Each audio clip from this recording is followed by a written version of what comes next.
கண்ணம்மா தீராத காதல் நீயே செல்லம்மா செல்லம்மா உன் மடியில் மயங்கி கிடந்து என் மனதை தொலைக்கிறேன் உன் வீரல்கள் பிடித்து நடந்து என் துயரம் துறக்கிறேன் கண்ணம்மா கண்ணம்மா என் வாழ்வின் அர்த்தம் நீ அம்மா பாரதி காதலியே கண்ணம்மா கண்ணம்மா தீராத காதல் நீயே செல்லம்மா செல்லம்மா உன் மடியில் மயங்கி கிடந்து என் மனதை தொலைக்கிறேன் உன் வீரல்கள் பிடித்து நடந்து என் துயரம் துறக்கிறேன் கண்ணம்மா கண்ணம்மா என் வாழ்வின் அர்த்தம் நீ அம்மா.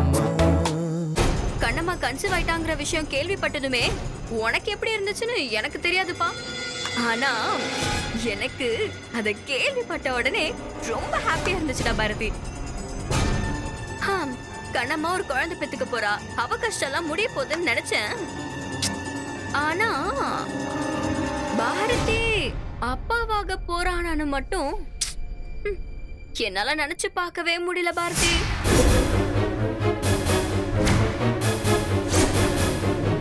சரி, விஷயத்துக்கு வரவா.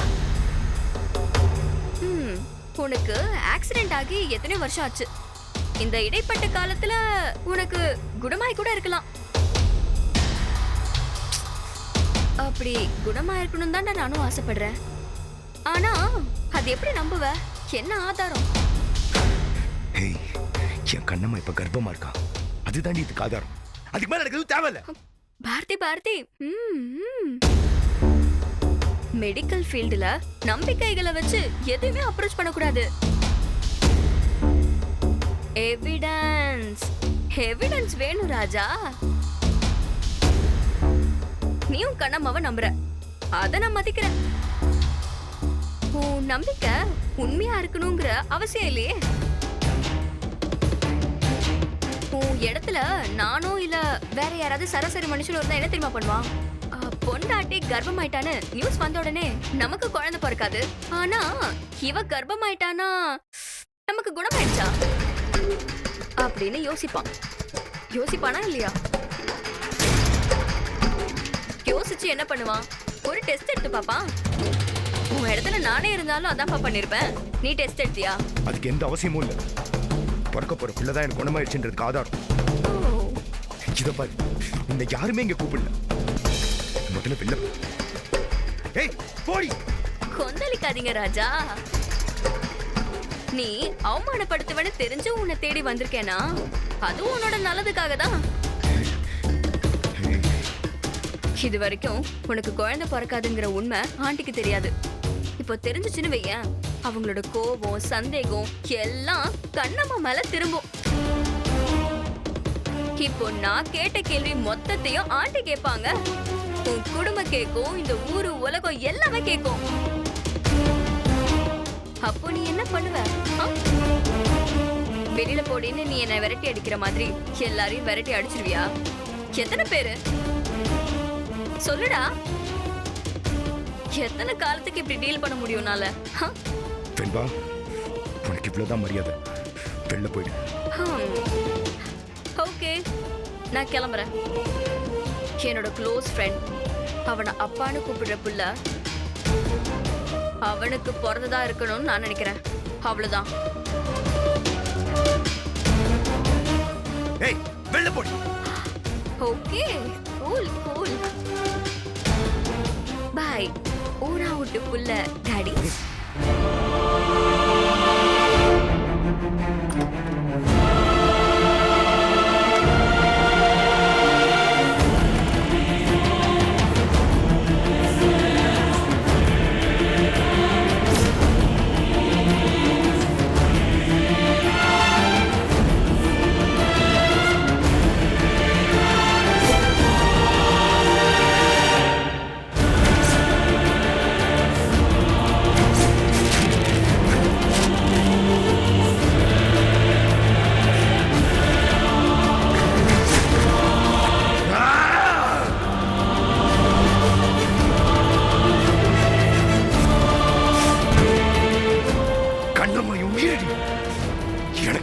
இருந்துச்சுன்றது அவ கர்ப்பமா இருக்கிறது மட்டும் போதும். வேற எந்த டெஸ்டோட அவசியம் இல்லை.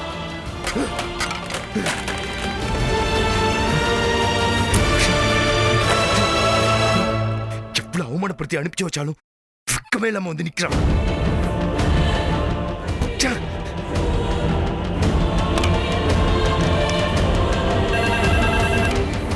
ஹலோ டாக்டர் வெண்பா இனிமே இந்த ஹாஸ்பிட்டலுக்குள்ள வரக்கூடாது. அவன் வந்தா உள்ள விடாதீங்க, புரியுதா? புரியுதுங்க டாக்டர்.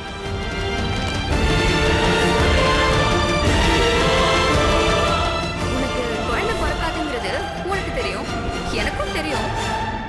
என்னோட க்ளோஸ் ஃப்ரெண்ட் அவனை அப்பான்னு கூப்பிடுற புள்ள அவனுக்கு பிறந்ததா இருக்கணும்னு நான் நினைக்கிறேன். இல்ல இல்ல இல்ல, எனக்கு தெரியும் என் கண்ணம்மா மேல எந்த தப்பும் இல்ல. இத்தனை நாள எனக்கு இருந்த குறைய தான் குறைய நினைச்சிட்டு இருந்தவன் என் தங்கோட்டி. அவன் மேல எந்த தப்பும் இல்ல.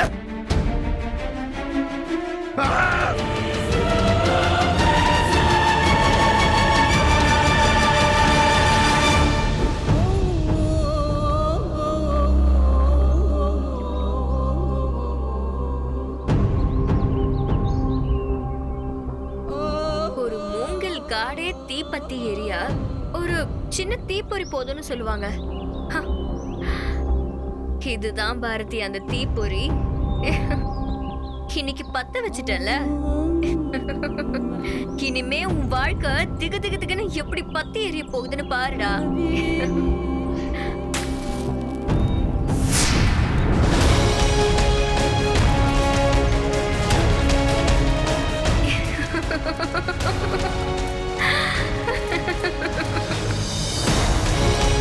இது வெறும் நெருப்பில்ல பாரதி, நீயும் கண்ணம்மாவும் சேர்ந்து வாழ்ற வாழ்க்கை. இது எப்படி எரியுதோ அதே மாதிரி உன் வாழ்க்கையும் எரிய போகுதுடா. நான் என் வாழ்க்கையில பெருசா லட்சியம் எல்லாம் ஒண்ணும் வச்சுக்கிறது இல்ல. அப்படி மனசுல ஒரு விஷயத்த ஆசைப்பட்டா அதை அடையாம விடுறதும் இல்ல. அப்படி நான் ரொம்ப ரேரா ஆசைப்பட்ட பொக்கிஷன்டா நீ. உனக்காகவே அமெரிக்கால இருந்து வந்தவன் நான். நீ உன் விருப்பத்துக்கு இன்னொரு கல்யாணம் பண்ணிக்கிட்ட. அப்போ உன் மேல வச்ச ஏன் ஆசை என்ன ஆகுறது? நெவர். நினைச்சதை அடையிறதுக்கு என்ன வேணாலும் பண்ணலாம், எந்த ரூட்ல வேணாலும் போலாம். இதுதான் ஏன் பாலிசி. இப்போ உன் மனசுல நான் பத்த வச்சிருக்க இந்த தீ அவ்வளவு சீக்கிரம் அணையாது பாரதி. அது உன்னை தூங்க விடாம துரத்தும். திரும்ப திரும்ப உன் மனசுல ஓடிக்கிட்டே இருக்கும். இனிமே நீ கண்ணம்மாவை பாக்குற பார்வையோட அர்த்தம் மாறும். அதிகம் இல்ல, இன்னும் 2 நாள்ல நீ டெஸ்ட் எடுத்து வந்து நிக்க போறியா இல்லையான்னு மட்டும் பாரு. ஐயோ, டெஸ்ட் எடுத்தா பாரதிக்கு எந்த பிரச்சனையும் இல்ல, குழந்தை பிறக்கணும் ரிசல்ட் வந்துருவே.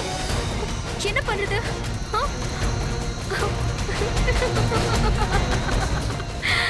வரட்டும், அப்போ இருக்கு இந்த வெண்பாவோட ஆட்டம்.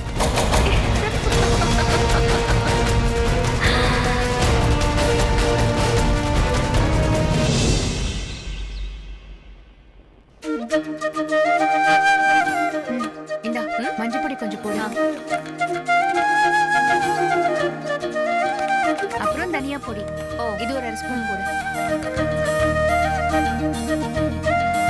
ஏன் கண்ணம்மா எல்லா சமையலையும் அசத்துறியே? எப்படி இதெல்லாம் கத்துக்கிட்ட? சின்ன வயசுல இருந்து இதுதான் எனக்கு வேலை. எந்த வேலையா இருந்தாலும் தொடர்ந்து அதே செஞ்சுட்டு இருந்தா அதுல ஆட்டோமேட்டிக்கா எக்ஸ்பர்ட் ஆயிட வேண்டியதான். எல்லார் வீட்லயும் அம்மாக்கெல்லாம் நல்லா சமைக்கிறாங்களே, எப்படி? சமையல் கட்டே கட்டின்னு 20-30 வருஷம் கிடந்தா காய் தானே சமைக்கும், ருசி அதுவா வந்துடும். கண்ணம்மா, நேத்து நான் ஒரு கதை படிச்சேன். ஒரு பொண்ணு அம்மா இறந்ததுக்கு அப்புறம் ஸ்கூல் படிப்பை நிறுத்திட்டு தன்னோட 15 வயசுல இருந்தே வீட்டு சமையல் வேலை பார்க்க ஆரம்பிச்சிருக்கா. அவளுக்கு ஒரு அப்பா, ஒரு அண்ணன். இந்த 2 பேருக்குமே தினமும் நைட்டும் காலையிலயும் தோசை சாப்பிட்டாதான் பிடிக்கும். காலையில 5 தோசை, நைட் 5 தோசை. ஒருத்தருக்கு ஒருத்தர் ஒரு நாளைக்கு 10 தோசை சாப்பிடுவாங்க. 2 பேருக்கும் சேர்த்து 20 தோசை. இது போக அவ சாப்பிடுறது வேற. சொந்தக்காரங்க வந்தா அதுக்கு வேற தோசை. அவ வாழ்க்கையில தோசை சுட்டுக்கிட்டே இருக்கா. 30 வயசுல கல்யாணம் ஆகுற வரைக்கும் அவ சுட்ட தோசைக்கு கணக்கே இல்ல. கடைசியா கல்யாணம் முடிஞ்சதுக்கு அப்புறம் ஃபர்ஸ்ட் நைட்ல புருஷன் கிட்ட அவளுக்கு கேக்குறதுக்கு ஒரே கேள்விதான் இருந்துச்சு, உங்களுக்கு பிடிச்ச சாப்பாடு என்ன? அதுக்கு அவன் சொன்னா தோசைன்னு. அவளுக்கு எப்படி இருந்திருக்கும்? அதுல என்ன கொடுமைனா, புருஷன் வீட்டுல 6-7 பேரு. அவளும் தோசையை ஊத்துறா ஊத்துறா ஊத்துறா, நாள் பூரா ஊத்திக்கிட்டே இருக்கா. இது வரைக்கும் எப்படியும் 1 லட்சம் தோசையாச்சு ஊத்திருப்பேன்னு சொல்ற அளவுக்கு கண்ணுக்கு முன்னாடி பாக்குற எல்லாமே தோசை போல வட்டமா இருக்கிற மாதிரி தோண ஆரம்பிச்சிருச்சு. இப்படி போகுது கதை. அவளுக்கு தோசை, ஒவ்வொரு பொண்ணுக்கும் ஒவ்வொரு சாப்பாடு. சரி, நீ தீயே கம்மி பண்ணு, கருகுது பாரு. ஏய், ரசத்துக்கு போட கொத்தமல்லி எங்கடி? ஐயோ, ஃப்ரிட்ஜ்ல இருக்கு போல, இரு வரேன். ஓகே.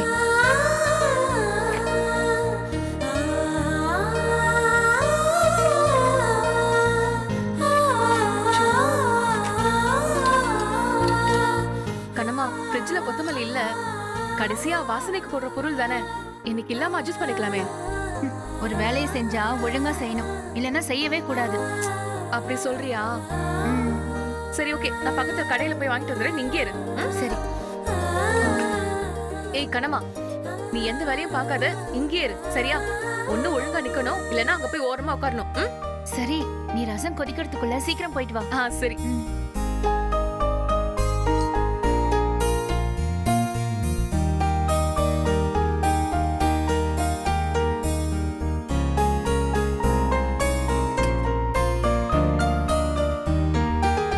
ஹாட் பாக்ஸ் இங்க தானே எங்கேயோ வச்சோம்.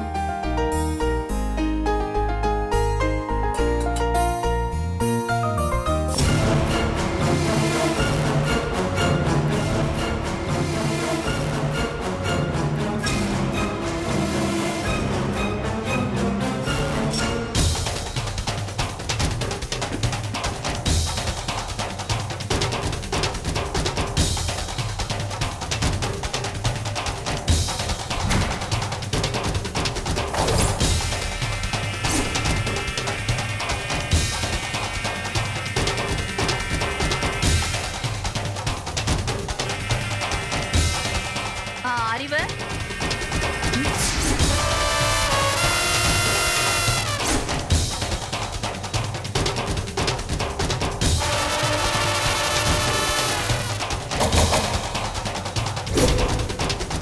கடமா என்ன பண்ணிட்டு இருக்க? எனக்கு நீ என்ன பண்ணிக்கிட்டு இருக்க? சாதத்தை ஹாட் பாக்ஸ்ல எடுத்து வைக்கலான்னு பார்த்தேன். ஹாட் பாக்ஸை கீழே காணும், மேலதான் இருந்தது. அதை எடுக்கலான்னு தான் மேலே ஏறினேன். அறிவில்லையா? அறிவு கடைக்கு போயிருக்காத்த. ஐயோ, நான் உனக்கு அறிவில்லையான்னு கேட்டேன். வயித்துல பிள்ளைய வச்சுட்டு நீ பாட்டுக்கு மேல ஏறிட்டு இருக்க. தவறி கீழே விழுந்தா என்ன ஆவறது?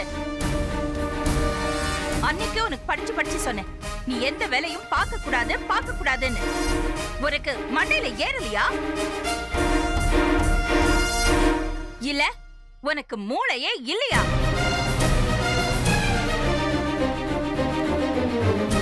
ஆஹா, ஒரு 5 நிமிஷம் கடைக்கு போயிட்டு வரதுக்குள்ள பஞ்சாயத்து ஆரம்பிச்சுட்டாங்களே சித்தி. இனி என்ன நடக்க போகுதோ? நான் உன்னதான் கேட்டுட்டு இருக்கேன், அப்படியே வாய் திறக்காம நிக்கிற. ஏய், நீ எங்கடி போன? கொத்தமல்லி வாங்க சித்தி. அதெல்லாம் வாங்கி வச்சுக்கிட்டு நீ சமைக்க மாட்டியா? தீந்து போனதை கவனிக்கவே இல்ல. இவ எந்த வேலையும் பார்க்க கூடாது. இவ குழந்தை பெத்துக்கிற வரைக்கும் எல்லா வேலையும் நீதான் செய்யணும்னு உனக்கு பல தடவை நான் படிச்சு படிச்சு சொல்லிருக்கேன். அதுக்கப்புறமும் ஏன் இவ்வளவு வேலை செய்ய வச்ச? சரி, முதல்ல சமையல் கட்டுல இவளுக்கு என்ன வேலை? ஐயோ சித்தி, எல்லா வேலையும் நான் தான் பாத்துட்டு இருந்தேன். கண்ணம்மா சும்மா பேச்சு துணைக்கு பேசிட்டு இருந்தா, அவ்வளவுதான். தோ இப்போ இந்த கொத்தமல்லிக்காக தான் வெளியில போனேன். அவ வேற எந்த வேலையும் செய்யல. நீங்க ஒன்னும் கவலைப்படாதீங்க, நான் பாத்துக்கிறேன். இனிமே இவ வேலை செய்யறத நான் பார்த்தேன், அவளுக்கும் சேர்த்து உனக்கு தான் திட்டு விடும். பாத்துக்கோ.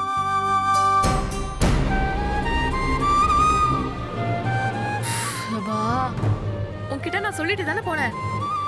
அதுக்குள்ள என்ன வேலை பார்த்த? ஹாட் பாக்ஸ் எடுக்கலான்னு ஸ்டூல போட்டு மேலே ஏறினேன். எதுக்கு இந்த வெட்டி வேலை? நான் வந்ததும் என்கிட்ட சொல்லியிருந்தா நானே எடுக்க போறேன். சித்தி 2 நாள் கோவப்படாம இருந்தது பெரிய விஷயம். நீ வாண்டடா போய் வம்ப வேலைக்கு வாங்காத. நீ எந்த வேலையும் செய்ய வேணாம். இங்க பாரு, நீ தனியா போய் ஓரமா உட்காந்து அங்க இருந்து என்ன வேடிக்கை மட்டும் பார்த்தா போதும். ஏன் அறிவு, கீரை ஆயிடுறது, காய்கறி நறுக்கிறது, இந்த சின்ன சின்ன வேலையாச்சும் நான் பண்றேனே. இல்லைன்னா போர் அடிக்கும் எனக்கு. உனக்கு போர் அடிக்கும், நீ வேலை செஞ்சா சித்தி என்ன அடிக்கும். நீ அமைதியா உட்காந்தா மட்டும் போதும். ஐயோ, ரசம் வேற கொதிக்குது. அது கூட